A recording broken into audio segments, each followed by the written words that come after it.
it has always been complex. There are many areas in which we have great cooperation, such as we've seen recently on the Iran nuclear agreement, where the United States worked with China to get that agreement along with Russia and the European nations. We also have seen important agreement recently on climate change, with China and the United States coming into alignment on the need to do something about it. And I also have to say that even though there are occasional disagreements with respect to trade, the trading relationship between our two countries has been significant and enormously beneficial to both countries. Yet there are issues with China that cause difficulties, such as the concerns we have about cybersecurity. We need greater understanding and transparency of what's going on in the sea. But I think on balance, the relationship has been sound. It has been solid for many, many years. I'm quite sure that President Obama and President Xi will talk about the issue of cybersecurity. I think the issue of human rights will come up. And I think the issues associated with what's happening in the sea will come up. Do you think that, as President Xi does, that the U.S. and China can somehow create a new pattern of power politics that avoids the inevitable rivalry between a rising power and the already dominant one that we saw over and over again in history? I think so, and I wouldn't even like to characterize it as power politics.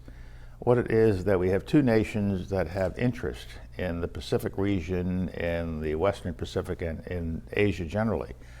And the United States, for many, many years, decades, had been the dominant military power in that region and the dominant political power. And now China has risen, and China is the second largest economy in the world. China has interest in that part of the world, and because of its economic strength, its new political ascendancy, it wishes to play a more dominant role. But we can't have dominance. Two people can't be dominant at the same time. So I think we'll have to find a way to work with each other, exchange views on the things that trouble us, ask China to tell us more with respect to transparency on their military activities and the issue of the islands.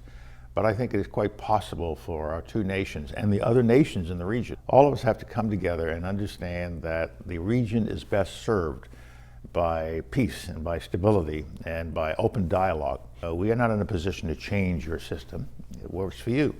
Ours works for us. So let's find areas of cooperation, and when areas of conflict arise, then let's use our best diplomatic efforts to solve those problems. So General Powell, it's a great honor to have you with us. My pleasure. And I've never used the term containment with respect to China. I think it's a lot better to use different kinds of language, such as let's discuss a problem. Let's get along as two mature countries that have interests.